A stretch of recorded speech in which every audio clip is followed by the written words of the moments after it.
So this morning we've got going to get some updates from the BLG team. So I think Jason's going to lead off with some more information, and then he will introduce the rest of the team as they come up. I think there might be 3 of them speaking, and then we're going to have a chance for some questions after that. Then we're going to break for morning tea, and then the session after morning tea is going to be an open mic session where sort of any questions that you've got you can put to the team, and I'm going to throw it out there to the ag research team that are here as well if you want to ask them questions.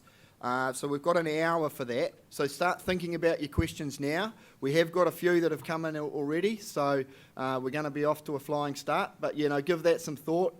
The stuff that's bugging you, stuff you want to know that you haven't learned over the last day that you want to learn, get into that. But right now, we'll welcome Jason Archer up to the stage to give us some more in-depth information.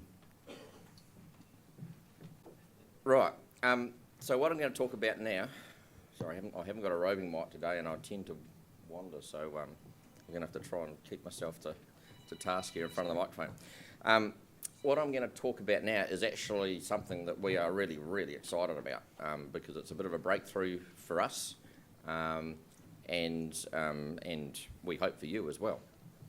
And it's really an update that we're going to have to the NZGE. So just a bit of background first. And this slide's really just making the point that there have been changes to what we do over time. And so change is part of improvement. You can't improve without changing, put it that way. And just as a bit of a historical thing, it says 1999 there. I wasn't in New Zealand in 1999, so I'm taking that at other people's word. But that was about when when SIL came together.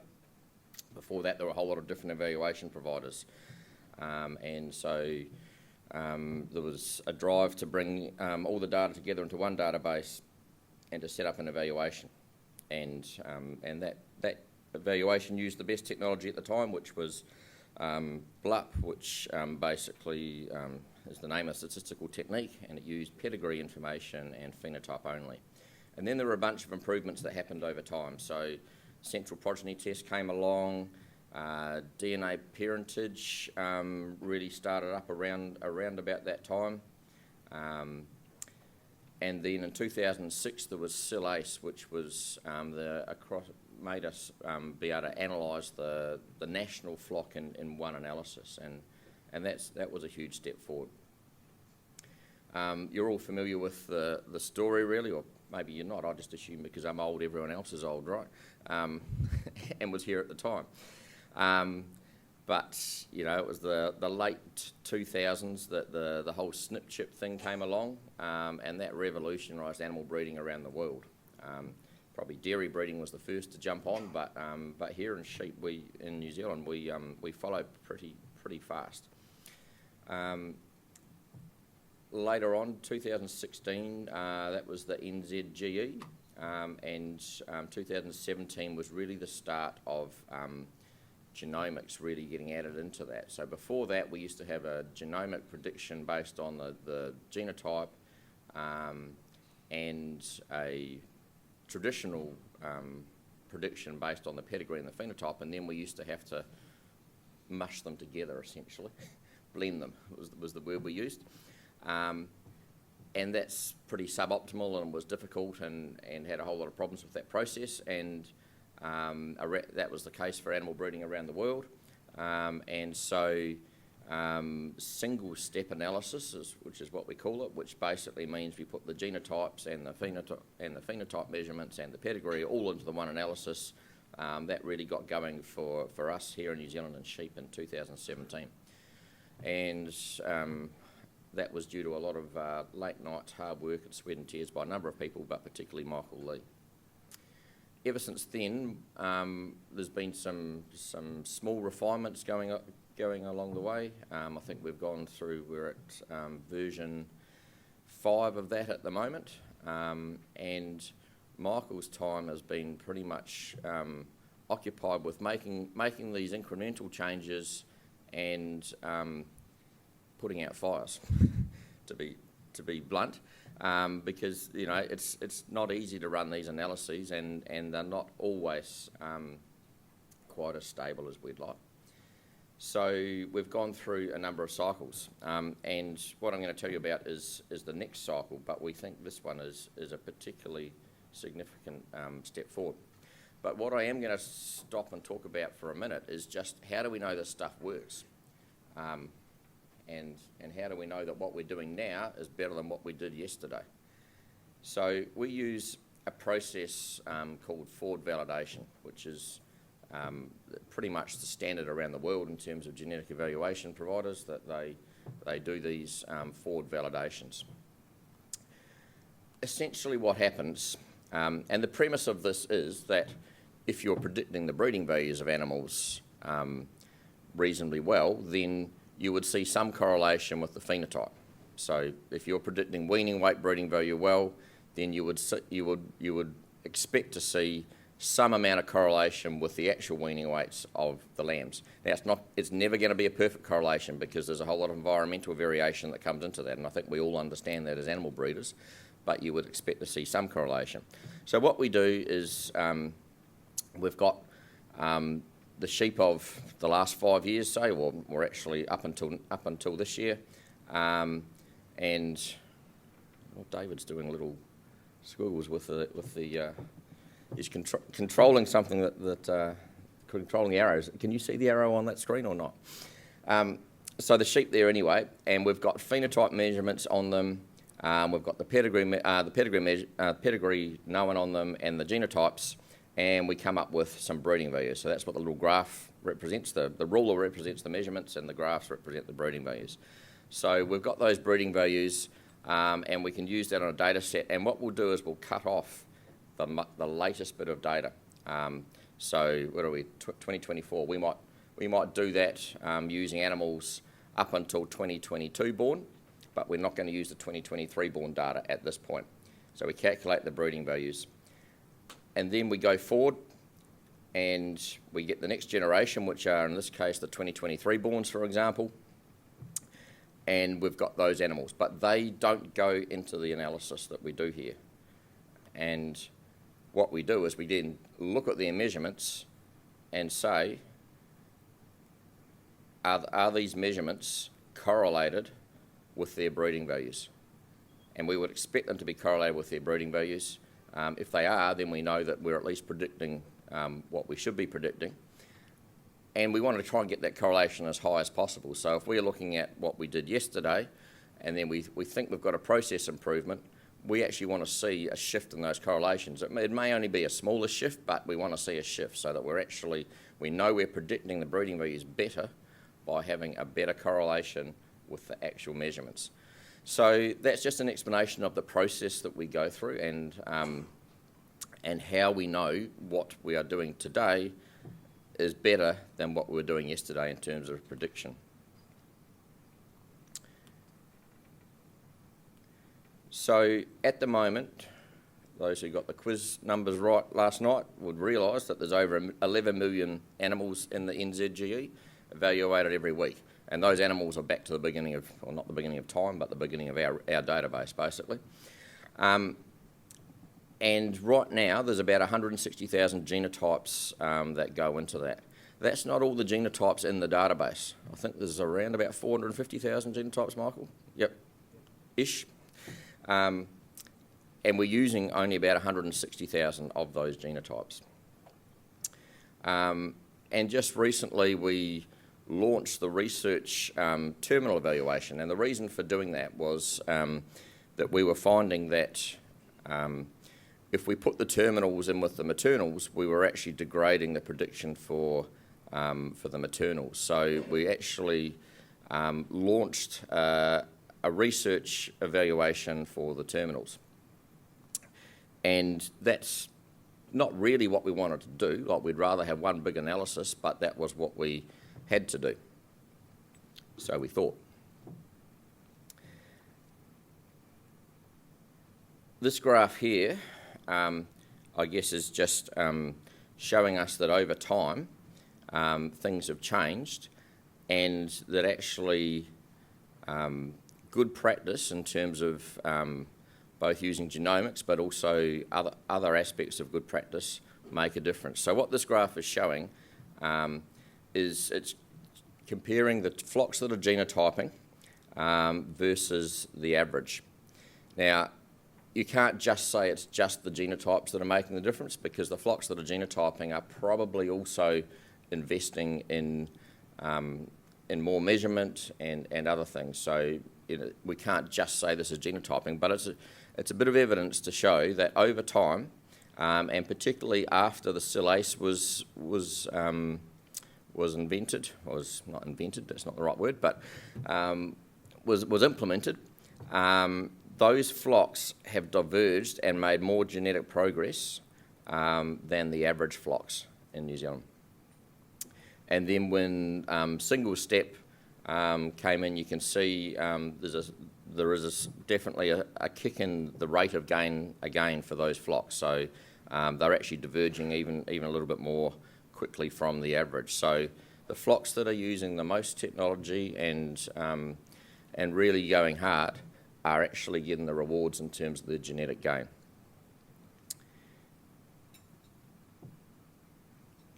However, we've got the problem that I mentioned before in terms of we can't combine the diverse genotypes, so genotypes from different breeds.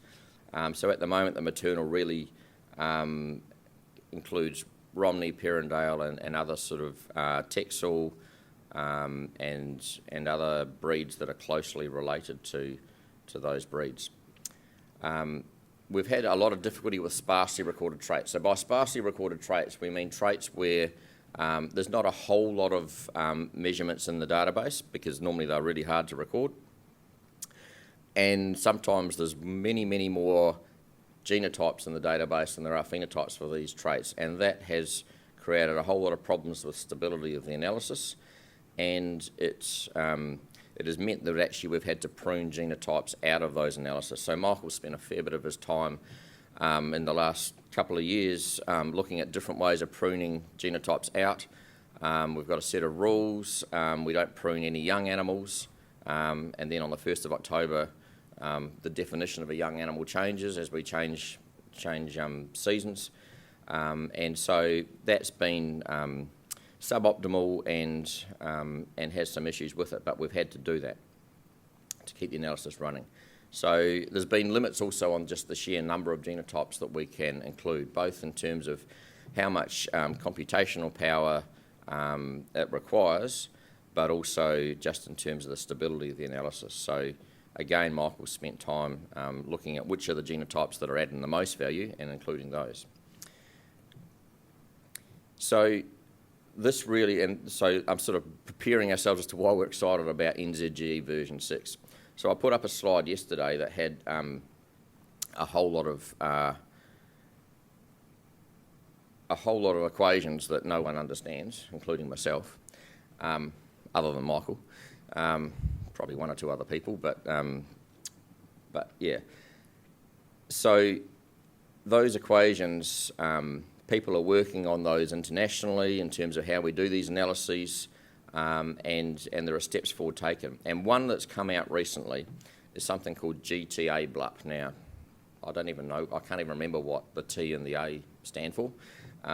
G stands for genomic, and BLUP is the old technology, so it's combining the genomic with, it's essentially a different bit of maths that does the job behind the scenes.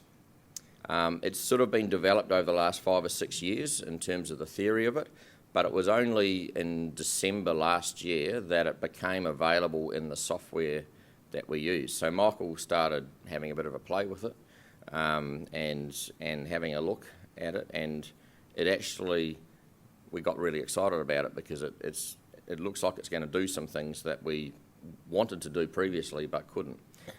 So the last 6 months, the team has been pretty much looking at this technology, testing it, reviewing results, and then going back through that cycle again and again to look at how we can use this methodology. So the good news is we can get all the genotypes from the different breeds into the same analysis which is a massive step forward as far as we're concerned. And it also means that there's not two different analyses out there and two different versions of the truth, which was where we were going. So having all those genotypes in a single analysis is a great step forward for the industry. We can leverage a whole lot more genotype data on there because it's a lot more stable. So we can put in a lot more genotypes than what we currently are. And it's going to give us some further increases in accuracy. The further increases in accuracy are not really the technology itself per se, but they're because we can put all those extra genotypes in. So it's not maths that is magic and makes some magical accuracy out of nothing, but because we can actually put more genotypes in, we can get a more accurate evaluation. And we know that because we've tested it using the forward validation technique that I was talking about before. So what does it mean? Well, it's going to mean a more accurate evaluation, and it's going to mean an evaluation that has, at this point, has the maternal breeds in there that are already in the maternal analysis. It'll have the terminal genotypes that have been going in, that were going to go into the research terminal analysis, and it will put the Highlanders in there at this point. And we are pretty confident that we're going to be able to expand that out over time. We just haven't been able to test everything at this point, so that's where we'll be right now. But we'll be able to expand that to include the other breeds. So where we had a limitation before, where we were saying, well, if you breed Wiltshires or something else like that, sorry, we can't use your genotypes. We think in the future we will be able to. We haven't tested that yet. But we're reasonably confident. So don't quote me as saying we definitely will, but it's likely. But even now we can put a whole lot more genotypes in there from different things. It avoids the complexities of having two versions of the truth, which was going to be very messy and very confusing for people. And it does a much better job of these sparse traits. So where we've got only limited data, we're going to be able to do a better job of that analysis, have a more stable analysis, and be able to use more genotypes in there. So this is all quite exciting for us, the sort of pointy heads. But I think it's quite exciting for the industry too in terms of the evaluation that we'll be able to get. The challenge with all this is improvement means change, and change can be challenging for you as breeders. And I don't mean that in a disrespectful way, but we know the challenges that when we change an evaluation and you selected a bunch of animals last year, which you're going to sell this year, based on a certain set of EBVs, and all of a sudden we change the EBVs and the rankings of animals change, then that creates a lot of problems for you in terms of your marketplace and your education of your clients and all that sort of thing. So these are real issues, right? And we try and be as conscious of them as we can. And our advisory group reminds us, if we're not conscious of them, that these are actually real issues for you out there breeding rams. So this is the graph that looks at what the breeding values are doing for NZGE 5 versus 6. I think this one is live weight 8. And you can see that by and large, and so we look at this from the population point of view, and we look at that graph and say, well, no, it's pretty good and there's not that much change, because the top animals are the top animals and the bottom animals are the bottom animals and the middle animals are still the middle animals. But actually, if you are looking at an individual level, the sort of the change that you get will be essentially the thickness of that bar represents the potential change. It's not a bar, it's a plot of points. Represents the potential change that individual animals will have. And, for some of the traits, the correlation's about 0.8, and that will actually be some substantial change and re-ranking. So how do we transition from one to the other, I guess, is our challenge, given that we know that this is a better evaluation.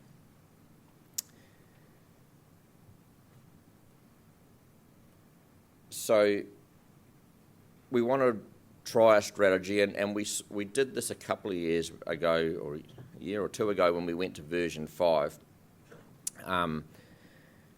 and we didn't really get any complaints. So we thought, well, maybe it's a good strategy. So what we want to do is make these results available to you as breeders, but run this in parallel with the NZGE V5. We hope to have this available sometime in spring, hopefully as early as possible, and make these results available to you as breeders, so that as you start to select, size for next year and all that sort of thing, you can be looking at the analysis that we'll be running in the future.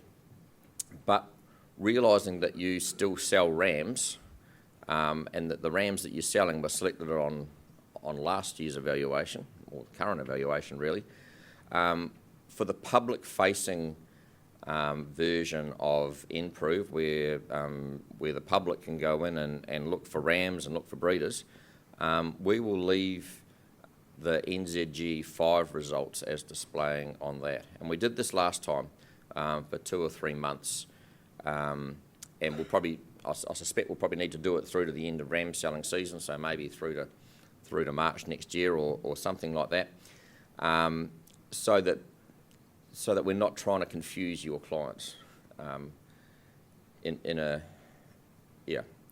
just to make the job easier for you if we can.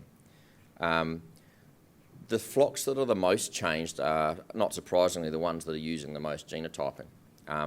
So we do intend to go and talk individually to, I guess, the flocks that are that really are doing the most genotyping, and sort of consult them particularly around the timing of these changes as well. But that's the broad strategy that we've got in mind at the moment. It is open to change, so by all means, if you've got better ideas, tell us, because we're open to any idea that we can, which makes the transition from one analysis to the next work better for you as breeders. So that's the big change. There are a couple of smaller changes that will happen in NZGE version 6, and really they're probably tidying up a couple of issues that have sat there in the analysis for quite some time. One of them is that ewes transferred out of their birth flocks currently don't have their current flock recognised when we analyse the adult ewe traits, so things like adult ewe live weight. So they've been still compared back against their birth flock, which is not really correct. And that was pointed out to us a year or two ago. So we've investigated a range of strategies as to what we want to do with those animals and how we could treat those animals. So what we are going to do now is make them and put those ewes, any ewes that are transferred, so if we've got, let's say there's 100 ewes that have gone from one flock to another, those ewes, the contemporary group will be defined as their birth flock and their current flock, which means that essentially the ewes that are transferred will only ever be compared amongst themselves. They won't be compared back to their original flock, and they won't be compared directly, I'm talking about. They will be compared across the analysis, but they won't be directly compared to their current flock either. They will remain a group of ewes that are only compared amongst themselves. And that's the most conservative thing to do, and we believe, and Neville's done a lot of the work for this, Neville Jopson, to look at the impacts on the analysis of this, and we believe that's the best way to treat these animals. So that won't really affect a lot of people, but that's an explanation for why you may see a change. And there are a couple of flocks that regularly transfer ewes from one flock to another, so they may see some impact of that. Really just want to acknowledge the people involved in this, and particularly in developing the next change to NZGE version 6, because there's a huge amount of effort. And we have a science team that meets every week, and then goes away and does stuff and comes back and reports back. And this is the team up there. So Michael, who everyone knows, sort of takes a lot of the lead in that single step type work, and really it's he can take the majority of the credit for, or pretty much all the credit, I think, for discovering the properties that this new analysis was going to allow, and doing the work to implement it. But he also gets some good advice from people like Ken Dodds from Ag Research, Roy Castilla, who's actually just left Ag Research, was part of the team, but has gone to do some other things. Neville Jobson, who you all know, he doesn't get any good advice from me, but the rest of the team he does get good advice from. Sharon does a lot of the testing and looks at, so we produce, or Michael produces those graphs that I put up there before, which is to look at things at an overall industry level, population level, but then Sharon buries down into individual flocks and looks at movements and changes and that sort of thing, and that's a really important part of the process as well. So Sharon does a lot of that testing work for us, and then David manages all the IT part of it, but also does a whole lot of project management around the science team as well, and Cynthia also contributes and helps out with the project management. So huge thanks to that team. They deserve a lot of recognition for their hard work, some late nights, and without them we wouldn't make these advances. So thank you very much to the team.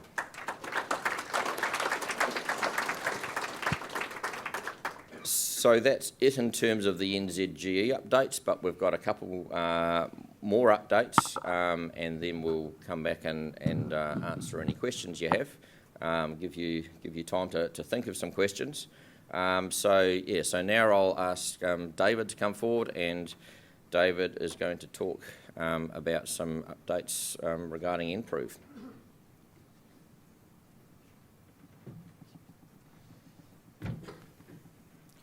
Thanks, Jason.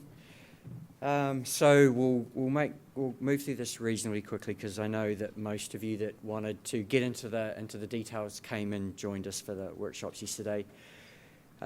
So the first thing I wanted to talk about is an update that we've got that we're working on around adding the ability in public nProve for commercial farmers to be able to load in their RAM team to public nProve. So at the moment in public nProve, you come in and you would typically click on maternal or terminal. Normally the criteria button is clicked by default, that one there, and you would go in and start moving some sliders.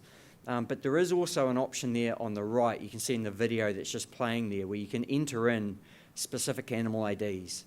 So you can go to public nProve, you can click maternal or terminal, you can click that button there, and then you could just punch in a bunch of EIDs or birth or current tags, and that would take you to a screen that would list those specific animals. We introduced that feature, we got feedback on it from both breeders and commercial farmers, and including the discussions we've had yesterday and today, we've been hearing quite a bit of good feedback. But we were pretty conscious at the time that we added that we felt it was a first step towards providing a tool that commercial farmers could use, where they could plug their RAM team in there and just sort of see what they've already got and where they're at.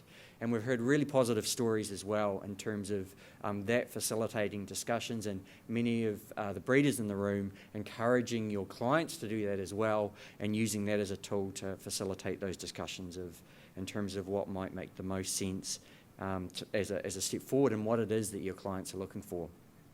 So it's really sort of with that theme in mind that we're looking at an ability where a commercial farmer could go ahead and actually tell nProve, look, here are my RAMs and my RAM team, and for public nProve to actually remember that. And then if we could do that in the same way that at the moment we can summarise each of your flocks and the animals in those flocks that are matching what a commercial farmer is looking like, well, maybe we could do the same thing and summarise the commercial farmer's RAM team like what's shown up there, and use that exact same language. So we could show, this is where you sit right now, and potentially have that available to to the commercial farmer and to the breeder, and then use that as a step forward. So that's just, I guess, in terms of the really quick elevator pitch, that's what we're looking at, investigating and kicking a project off on. This project is funded out of the Cool Sheep project, but it's not new. I think I'd only been here for a couple of months, and I remember Annie O'Connell bringing it up as something that we've really wanted to do. And since then, this idea's been bubbling along at the office and commonly discussed. But with Cool Sheep funding coming through, we were pretty stoked to be able to get this piece of work into there and funded through that. And I should also say that a lot of what you just saw with the NZGE V6 as well, some of that is also funded out of Cool Sheep. So it's sort of where we're able to leverage that funding to move things forward, not only for that project, but more generally for genetic gains in New Zealand. So I'll move forward from there. So basically what we're looking at in terms of why we would do this, like I said before, just a real simple, clear way of a commercial farmer being able to see their genetic profile. And when we talk about a genetic profile, we're obviously talking about the genetic merit or the shape of that genetic merit across the different traits, but there is also another dimension of that across time. And we'll come into why that's going to become important in a minute.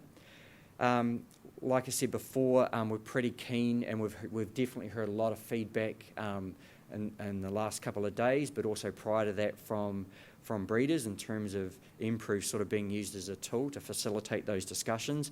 And we've had some pretty good ideas come in from our Sheep Genetics Advisory Group as well, in terms of different ways that we could make that work, take some of the friction out of that, so that a commercial farmer can potentially make that available to their breeder as well. Another thing is, a lot of what we hear often in terms of the use of genetics, often it's a reaction to something.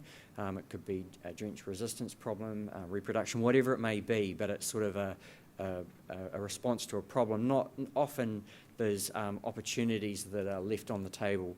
And one of the other things that we think that could be done here is a better job if you can see where you are, and you can see potentially, or the commercial farmer can see that profit's being left on the table, or productivity, that this functionality could do a good job of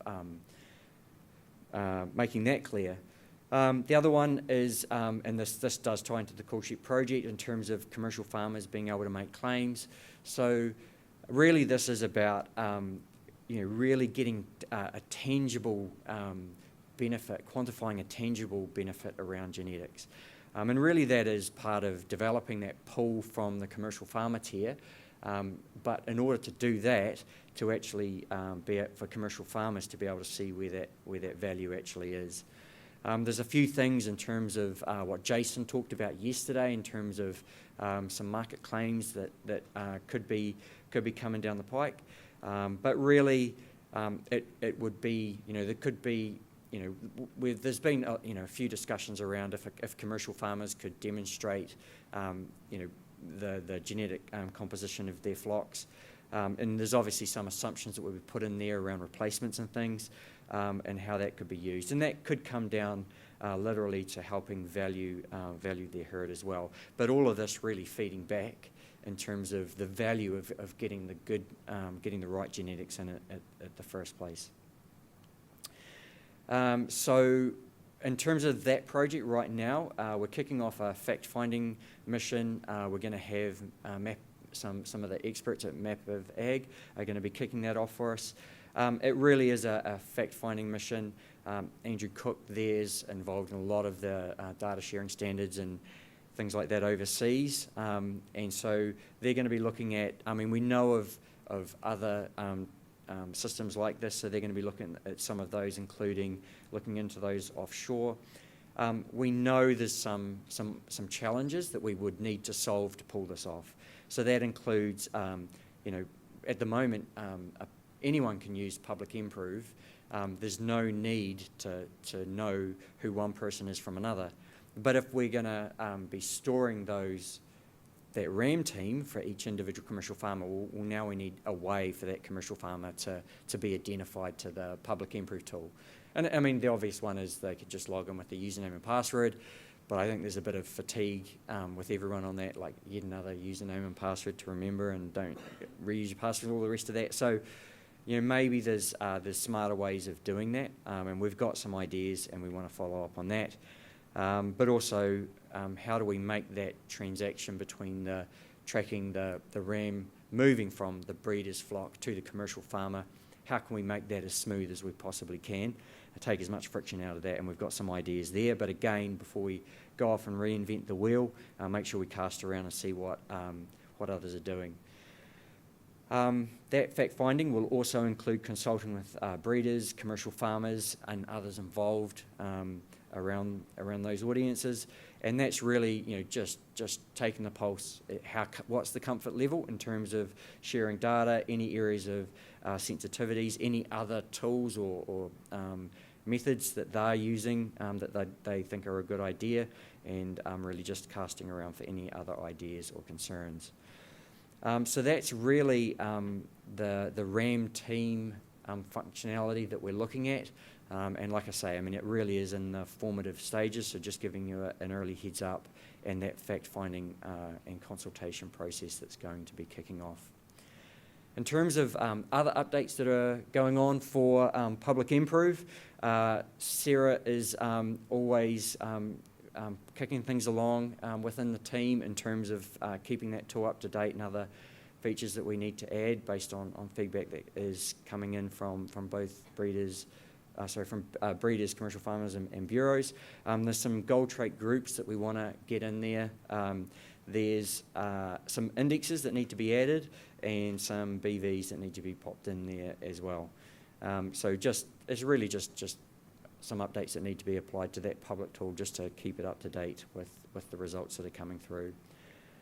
The other big update, I won't spend long on this because anyone that we covered in the improve pick and mix yesterday, but we're rolling out this year the reports functionality, so everyone's had access to quick views. It's using quick views both that's using improve both breeders and bureaus, but we now want to roll out reports. So this is about not just getting access to raw data, but information that's been tailored to be formatted and printed out, and we've got access to do lots of visualizations and things as well, so opportunities to take some steps forward there.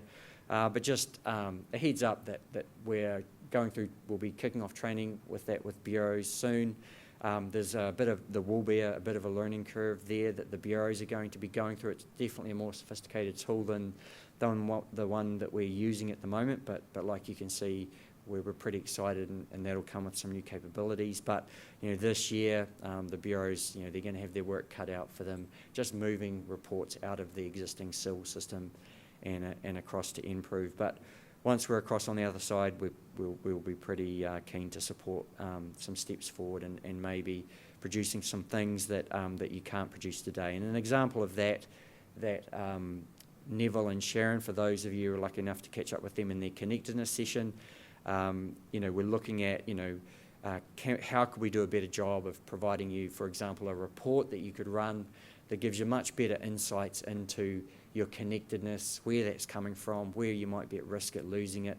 And there's a lot of ideas that have been discussed here that aren't on the screen at the moment, including just some really clear recommendations where we can put some intelligence into that report as well. There's other versions of that break it down by individual size potentially and by interconnecting flocks as well. So hopefully that gives you a bit of an idea of where or why we're doing this and what we've got in mind. This one here, connectedness, that's first off the rank, but we're pretty keen to get on to data quality as soon as we can get that out the door. Sharon is really keeps giving me a reminder every couple of months about when we're going to get onto that, and that'll be next after connectedness. And again, using those tools you maybe show a dashboard with key insights from a data quality point of view. So that is everything from me in the nProve land. I'm going to hand over to Jim Ingalls now, who's going to give you a quick update on the call sheet project. So while you're still thinking about questions for Jason and David, of which there'll be plenty, I'm sure, this is just a wee update on some of the logistics for the call sheet program. Things have been busy. We've been ticking along. We've been fully subscribed for the 5,000 funded measures that we can provide through the program. So these are pack measures on farm, the measures on farm with the portable accumulation chambers. This year we've got a trailer in each island as well, which has made quite a difference to the logistics. So previously we had to do this juggling of getting a trailer quickly around one island and then across the strait and around the other island without doing the backwards and forwards. I know the ferries are reliable, but we don't, I had a good trip over on the weekend. It was all right. But at least having one in each island means that although we still want to try and fit that logistics in so that we're not running from one end of the island to the other to get a couple of flocks, we still try and be sensible about it. It gives us a lot more flexibility to be able to work with breeders right through the year. So given that we've been fully subscribed and there's people that are keen to get involved, we've been thinking about what those next steps are. And how to let more flocks in that are keen to get involved. Because if you've been collecting those phenotypes, you've also been genotyping. That's part of the program. We thought, well, maybe we can give genomic breeding values for those that have been involved for a few years. So say we've been coming to your farm for the last 5 years or 3 years or whatever. We could ring up and say, we don't need to come this year, we'll just send you a genomic breeding value. So we did a little bit of analysis on that and advice from Suzanne Rowe and Neville Jobson, had a bit of a look, and we're just not at that stage yet, is the short answer. We can deliver a GBV, but it's just not with the accuracy that would be comfortable would give you what you need. So we're going to be recommending that if you want accurate BVs, then we've still got a phenotype, still got to get the pack chambers there. We'll just keep an eye on that. It'll be a year, couple of years, 3 years. We'll just keep an eye on it, and as that accuracy gets better, we'll let you know. So what that probably means is that to let more people in over the next year, we'll probably just do a percentage of funding per pack measure. So at the moment we're, it's say $45 a measure. We might fund a proportion of that. So, we've put that out for a little bit of feedback, got a little bit of feedback on that, and that's probably the way that we'll do it to let people in. So over the next couple of months, any thoughts on how we progress?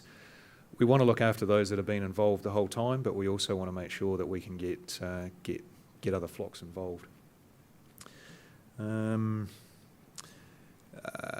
October is when we take expressions of interest or applications.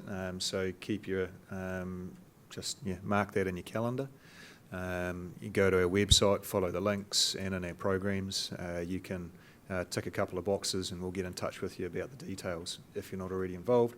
If you are, you kind of know the process, and we'll follow on like normal. 168 sheep is the magic number for those that haven't been involved. So we'll fund 168 sheep for a breeder. If you want to pack measure more than that, and plenty do, then that's at your cost, but we do the first 168. We also... By flock. Sorry, thank you. Appreciate that. That would have been a miss. But we also want to try and get 168 if we can. So if you haven't quite got the numbers, get in touch. we'll talk about things. Or if you're a couple of breeders that work together anyway, and you've got maybe not quite those numbers between you, then there's an opportunity to get the sheep on one site. Then that's something that we can do as well. But we try and, that's kind of that magic number. And that's really the short summary. Thank you. Right, so hopefully you've all got Slido working again. I see a few questions have popped up on my phone already, so and I'm sure the team will get them up on the screen there shortly. So have a think about that. But yeah, we've got about 40 minutes now before morning tea to cover off the stuff that they've been talking about, but also any other stuff, and then we will have more time after morning tea to think. So we'll start off with Andrew Tripp's question there. Did you forward validate the animals in the comparison between non-genomic and genomic flocks, i.e. the genomic flocks are making faster actual gains rather than just faster predicted gains? So when we talk about forward validation, really it only applies to genotyped animals and hence genotyped flocks. So the BLUP or the pedigree is relevant because we pretty much know that works well as a prediction, but the reason why we do the forward validation is we want to know that the genomic data is actually providing better predictions over and above that provided by pedigree alone. So I think that the graph that was showing the genetic gain between non-genotyping flocks and genotyping flocks, that was based on BLUP data alone. So what we've done there is we've just said, okay, which are the flocks that are genotyping, okay, and I think I used a criteria that you'd had genotyped about greater than about 0.5% of your flock in the last 5 years. So that's your genotyping flocks, and it's basically just showing the genetic trend of those flocks that are genotyping versus the genetic trend of those that are not genotyping. And that data is based on pedigree alone, so there's no genomic data in that graph at all. So what you can read about that is that genotyping flocks are not any worse than non-genotyping flocks. They're actually doing better in genetic gain. Second one there. How can sparsely measured traits increase in accuracy without more phenotype? Okay. You've asked me. That's a you question. Okay. So sparsely measured traits are traits like methane, cala, worm feck, and those where we don't have a lot of phenotype data, but there's 450,000 genotypes that we want to get predictions on, okay? So it's the genotype data that helps us get increased accuracy from those sparsely measured traits. So it uses that phenotype data better to actually get a better prediction. With pedigree alone, we generally don't get any a decent prediction accuracy with these traits, but it's really that genomic data that helps us spread that information across more flocks and more animals to increase the accuracy. So I don't know if that answers that question. Well, it's moved. Okay, it's moved. So no one else wants to? Partly the Kate one too. Yep.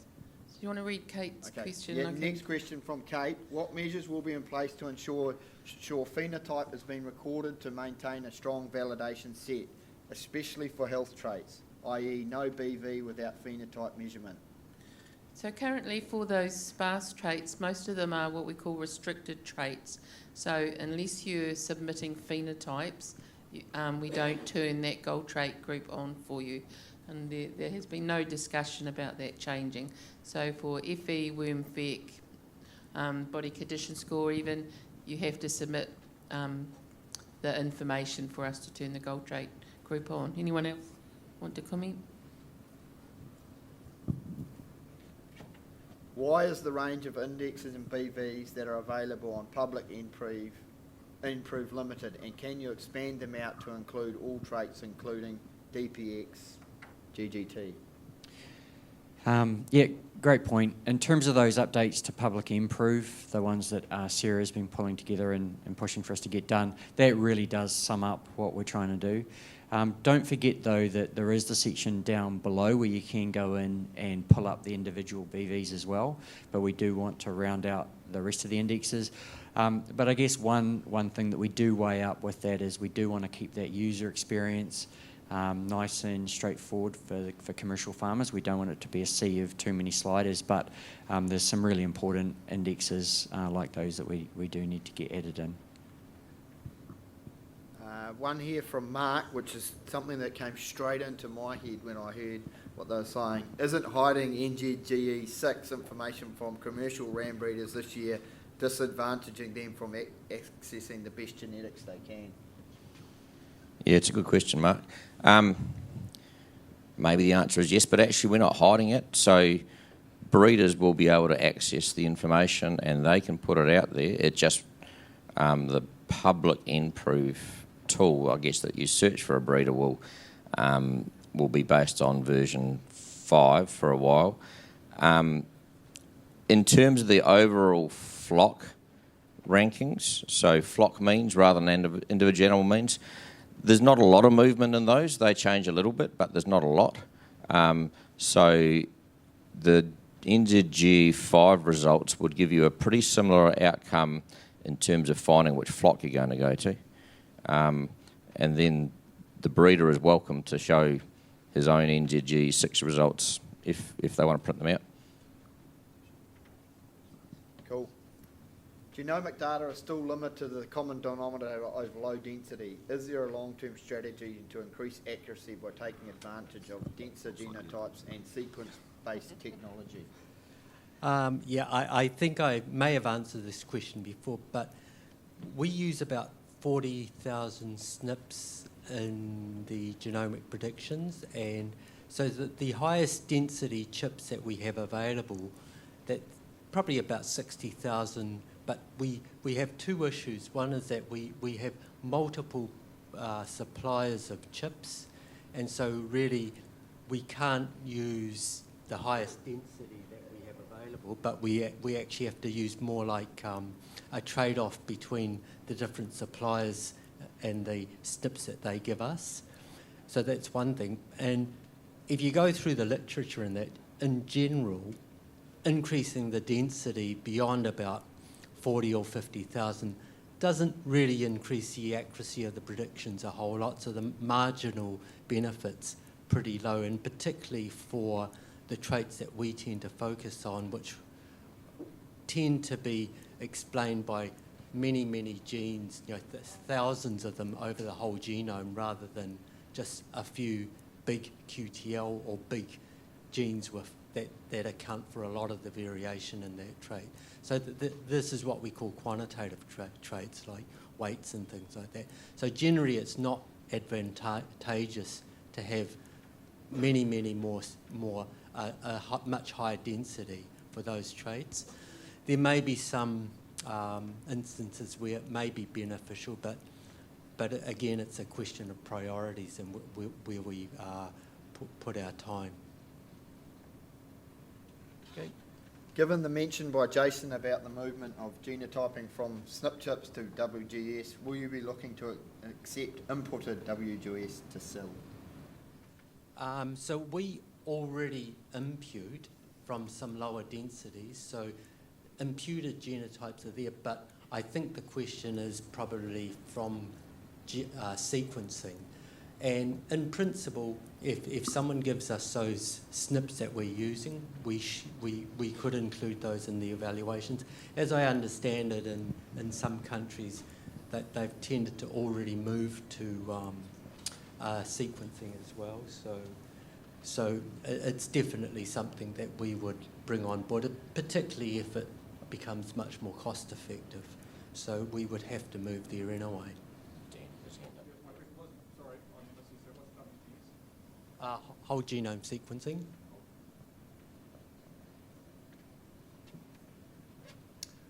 With regard to the inclusion of non-shedding breeds in NZGE, what can breeders do to help the process? Establishment of a reference training population and genomic data set, how long will it take? I'm assuming this came from the little group that were down at the right end of the building yesterday. So connectedness, I think, is one of the issues.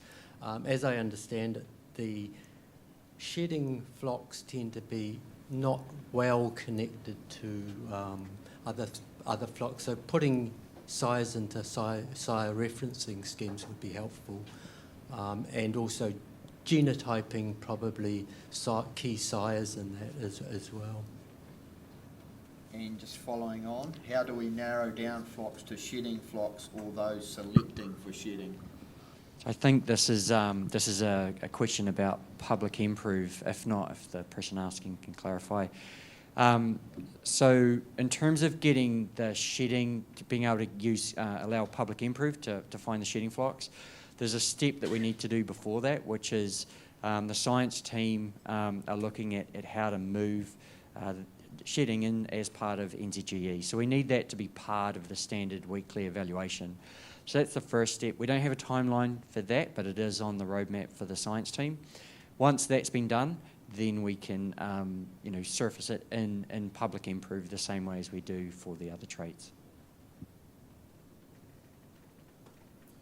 Another one from Mark here. With NZGE version 6, are we closer to being able to generate GBVs on commercial flock ewes in a flock profile test like available for merinos in Australia? Ferg asks all the hard questions, right? It's not on our work program at the moment.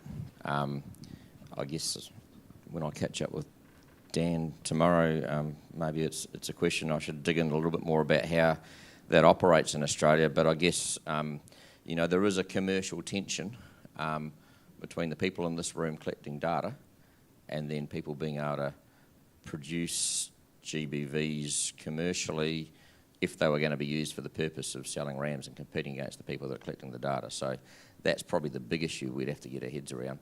I think the technical issue in terms of actually being able to do it is...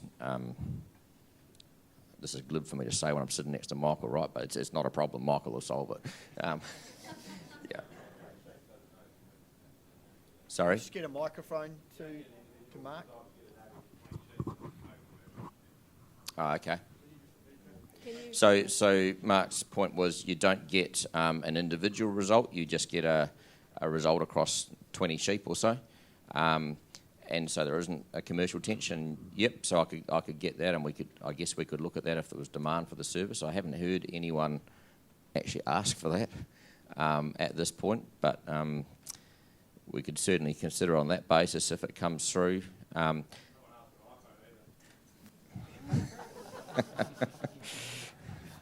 Yeah. Some of Mark's clients might be asking now. Yeah. Yeah, and I guess in some ways it's like what you're asking, or what they would be asking for, is a similar outcome to what David was talking about in terms of producing a flock level BV. One's a genomic tool, one's a gene flow prediction.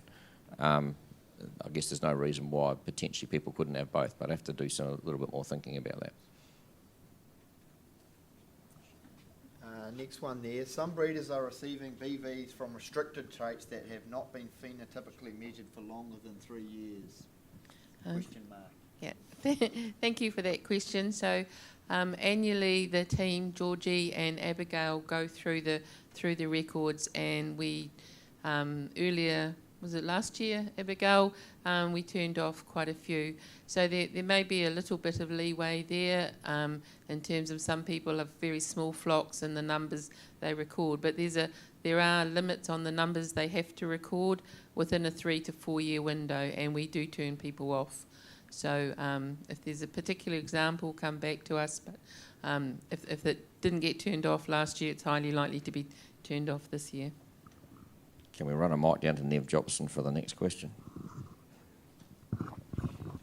in preparation, following on from our session yesterday around meat eating quality, the question is, with the work done on meat eating quality of traits of IMF and pH, are we seeing any correlation with any other major productive traits? Neville. Dan actually presented some stuff on the correlations in his talk in that meat eating quality session. Generally they're not strongly negative with the traits, so you can improve IMF and other things. IMF is a fat trait, so obviously it's very strongly tied to other fat traits. So if you improve IMF, you're probably going to lift the amount of fat in the carcass generally. But generally the correlations are low to slightly negative, so it's possible to make improvements across all. So you're not giving up too much in order to make some progress in those traits. Thanks, Neville. Is there any work going on to generate birth weight or lambing ease for BVs in terminals? No. Okay. I was going to say lost slightly longer, not to my knowledge. We have percentile bands for the terminal run and NZGE V6 run for the sales this year, or will it just be NZGE V5 given that that's what's on nProve? Sharon, I think last time we did an update, we provided, I think because Sharon does the percentiles, we did provide them to breeders, didn't we?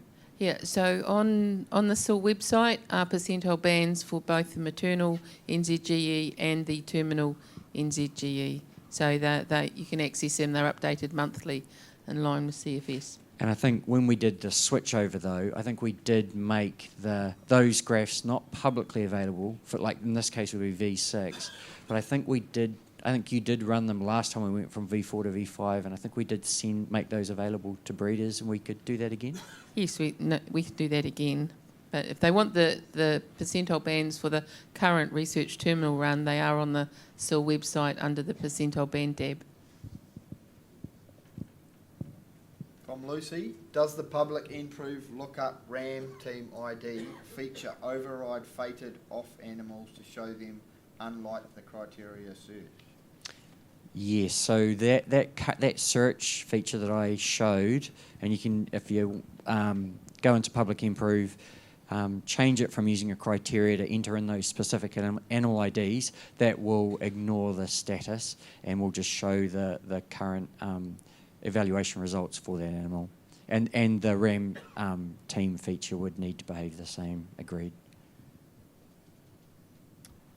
Will version 6 have the ability to report accuracy for genomically enhanced traits? No, but it's high on the wish list in terms of making it next into our work agenda.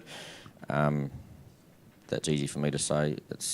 But there's the man sitting next to me that needs to have the smart idea. Yeah, so it's a desired thing, but we won't have it in the next 6 or 12 months. In future, will it be possible to import sires and their up-to-date BVs from LambPlan into NZGE?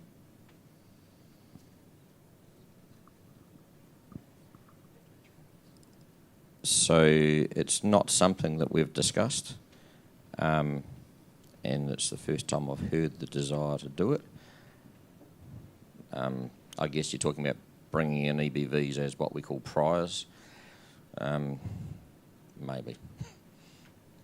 Maybe, but not with a lot of enthusiasm given the work program we've got ahead of ourselves for the next 12 months. I hope none of you guys set me up with a real stupid question that I read out because I don't understand it. Will we get data for international imported sires that have sufficient offspring in New Zealand in public nProve? So, Sharon, I think there's sort of two parts to that. Sarah's got a feature request in there for to increase some of the animals that we're showing, but is there an actual evaluation question as part of that as well, Sharon, in terms of? No, I think it's about our rules. We don't show international flocks in public nProve because you can't go and buy a sire there, and it's primarily aimed at commercial farmers looking for sires available to purchase. So there's been, I know where this is coming from, there's been a lot of imports of genetics, particularly in shedding sheep, and they now have quite a lot of progeny in New Zealand, but because their birth flock is UK or Australia, they're not showing. So it's certainly something we can discuss in our technical team. And I think, just to add to that, I think I'm going to go out on a limb here in front of the team and say I don't see why not, as long as we can identify those animals and work out how to make them available versus others. But from in principle point of view, I don't see why not. The correlation between OME, BVs from NZGE V and 6 is 80%, but what is the range? Thinking that's Michael. So it depends on your trait, but the spreads or the range increases for a bunch of traits as well, which implies higher accuracy for those breeding values. And I think, Michael, the traits that are most or lowest correlated or most affected or most improved, you could say, is actually the meat quality traits and meat. And that's partly because we're now putting genotypes from both the terminals and the terminals all in the one analysis. And a lot of the data that comes from the terminals is actually coming from progeny test situations where the lambs recorded are half maternal and half terminal. So there's a beneficial flow of information from those data sets back into the maternal or the maternal part of the analysis. One here, I think this maybe goes over to the big boss over there. Will BLG continue to provide financial support for progeny trials such as the SIGC and the CPT? I think I'm the big boss. So short answer is yes. The Beef and Lamb Board is really clear that genetic improvement is an important thing for them to be investing on behalf of commercial farmers, and the CPTs, the progeny tests, are a really important part of that for us. So the short answer to that is yes. Great. Are we not all selecting for lower methane sheep by improving the efficiency and performance of our genetics? Shouldn't more funds be afforded to increase the rate of genetic return rather than the current focus on low methane rams? Perhaps I'll go for that one. There's a long, complex answer to this, but maybe I'll give a shorter, simpler answer, and whoever asked it is welcome to come and talk to me about the long, complex answer. As part of the Cool Sheep program, we make the case to government that actually increasing genetic gain is good for them. And so, that's why we managed to get aspects of the Cool Sheep program to fund stuff that is not just available to methane BVs, but is actually more generally useful to us all and the other traits. So, yes, some of those funds are funding aspects of Michael's work and doing the NZGE V6, the stuff that David was talking about before in terms of making changes and adding features to nProve. So I think the answer is that, yes, in a sense, those funds are already be doing that, but there is still a need to focus on the actual methane trait as well. It's not just about production efficiency. And if I could, am I still going? Is this one? Just to add a little bit to that, right? We spent about $3 million on our sheep program. About 200 grand's going towards, of our money, is going towards, in terms of people's time, going towards the methane piece, right? So it's not, and it's paid for things like a chunk of this that we've put on today has been paid for by that methane program. So Jason's point's really valid, right? It's part of a bigger ecosystem of work that we're doing, that we're carrying on, and absolutely not ignoring the production and profit stuff. Jim, one for you down the end there. Could you just please clarify pack breeder versus flock for subsidy versus logistics numbers and recommendations for BVs? i.e., if I have 2 flocks, can I get a subsidy for 168 for each flock, or should I do 168 for each flock for BVs? So it's 168 for a breeder, so you can combine your own flocks. If you, as a breeder, have multiple flocks, you can combine that as part of your 168. You can measure more than 168, but that will be at your cost. If you, as a breeder, don't have 168, you can combine, as Jim was saying, with a neighbour, for example, and we have breeders that do that. It tells me that person's in charge of the money. Great work, Ari. Pat, can we get commitment to work on the efficiency, especially a way to mitigate emissions intensity? Yes, commitment in terms of we'll do our very best to fund as much of that as we can, and I think the first step is, and it's not, I can't even really take the credit for this, but Tricia, tell me if I'm wrong, but has got some funding that will enable her to measure feed efficiency on the CPT flocks for 2 years. So that's a start. And I guess the overall limitation is facilities, right? It's all very well to say measure feed efficiency, but you've got to have the gear to do it with, short of weighing buckets of feed, and no one's going to do that. So there is 2 or 3 initiatives around the country where people are looking carefully at possibilities to purchase feeders and run, I guess, commercial facilities. And AgResearch, I know, is looking at upgrading their feeder facility. So that's part of it. That as beef and lamb genetics, we can't necessarily take the credit for that, right? But it is happening out there. So there will be options for people in both cattle, but presumably also sheep, to measure their animals if they want. And as we move on, Tricia's got those 2 years of funding. That probably gives us a 2-year time frame to think about how else we can fund some measurements on the CPT. Question here around information, and I'm assuming it's a timing thing. Why is genetic information from the CPT held back from breeders and commercial farmers? Surely the identification of the best size for industry good and overall genetic gain is first and foremost.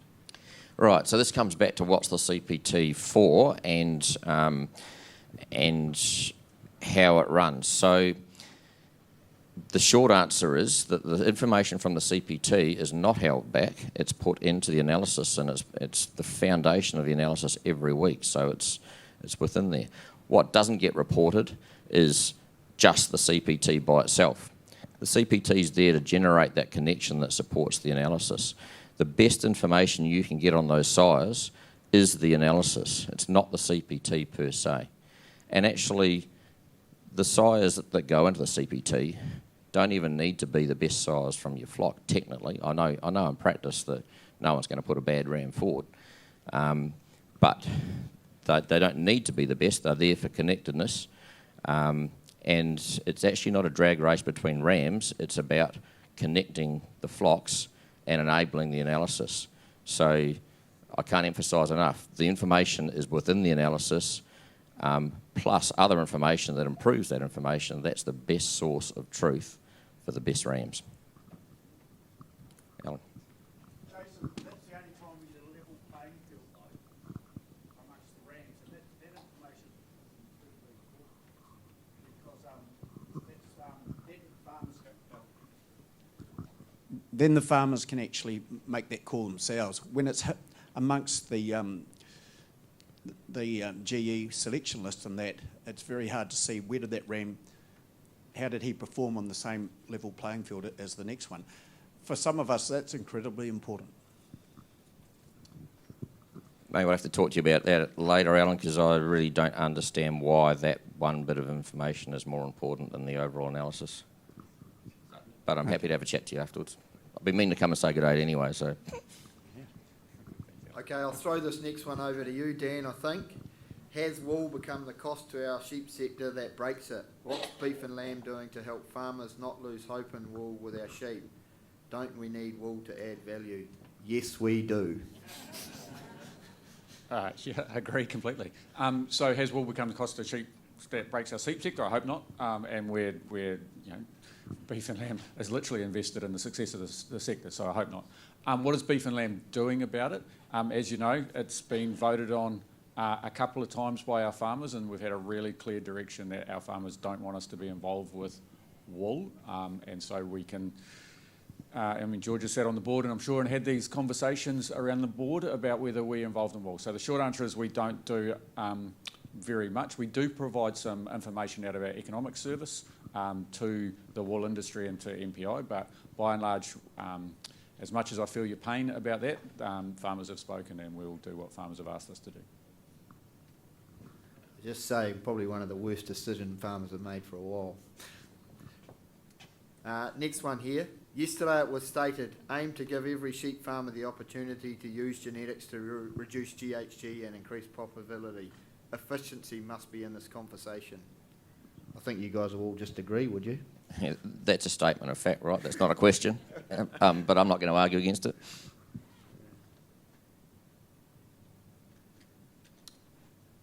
Are industry percentile ranges going to be available for the Cool Sheep program? I'm already tracking methane BVs and generating percentile bands, but there's still a bit of science discussion about the BV and the index and how they use it. So as soon as the science team are happy where that goes, we'll be in a position to produce percentile bands. And you can, in Public Improve now, if you go down where it says choose traits, go down the bottom, go to the BVs. If you scroll to the far right, you'll see it there. And that slider that you can move is percentile based by default. Look, just supplementary to that comment, Jason, when we ran the low input trial, some of the top performing sires that went in that trial performed at a much lower base in that the low input progeny trial. So really the point of my question was comparing animals in the same environment is really important, and they do change when we change that environment. So that's the information that we really need. One of my cautions is you shouldn't judge a flock on the performance of one animal, and I know when I'm involved with the selection of the animals into the CPT, and we'd rather have an ordinary animal that connects 5 flocks than a top animal that connects 2 flocks.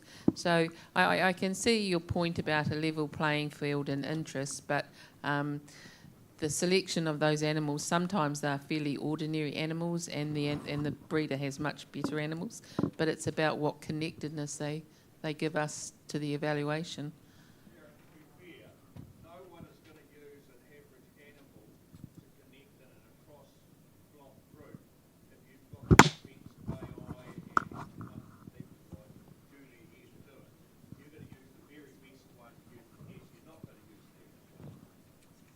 Oh, you're probably thinking about they have younger ones coming on, but yes, but one of the things we look at is have they been used already? So sometimes these rams that come forward have already been used in other flocks. So it's finding that balance, really.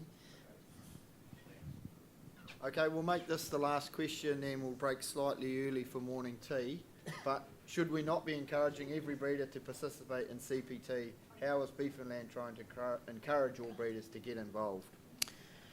So this comes down to the issue of connectedness, and I think Neville and Sharon went through quite a bit of this yesterday, but everyone is welcome to put a ram forward for CPT. There's only limited spots, right? And the way we look at those ram selections is how do we find which rams or breeders submitting rams are going to give the best overall bang for maintaining the most flocks connected to the whole NZGE. So everyone can put a ram forward if they like, that's everyone's right. The ones that will get in are the ones that provide evidence that not only is it one flock, you know, if I put my ram forward, it's not only linking me into the CPT, it's bringing a whole lot of other people because of other links between me and others, is the way we're gonna we do and will continue to look at those CPT nominations. yeah, I don't know if there's much more I need to say about that. We did look, a couple of years ago, there was a small isolated breed group that was outside of it, and we actively went to that group and said, we recommend you put a ram up. And they did, and it was used, and now that group has gone in. So there's a mixture of people putting nominations in, and us looking at those dendrograms and trying to identify groups that have slipped outside and try and encourage them to participate. I guess I'll just add to that too. We're getting more and more analytical about how we do those selections every year, to the point where there are people that have, or groups, not people, not individuals, but groups that have put rams forward every year and had, rams accepted for quite a while. And we actually looked at it and said, well, actually they're so strongly connected that actually if they didn't have a ram in this year, then that's not going to hurt their connectedness at all. So we'll put someone else's ram in instead. What we didn't do very well, and we probably underestimated the feeling around that, was that people felt a bit rejected about that. We need to communicate that better in terms of actually this is, it's not a reward, but it's a symptom of you doing a very good job. And so therefore we can afford to put some resources into bringing someone else in, and then we'll bring a ram from that group back in the next year. So yeah, we definitely need to communicate that better, but in principle, that's still a sound principle, right? That the people that are so well connected that can pass a year of having a ram in, then that's what we'll do. Cool. Okay, well, thank you very much to everyone for your questions, and thanks very much to the team for answering them. A lot of that went straight over the top of my head, but I'm sure it was really informative for all you guys sitting out there and girls. So thank you.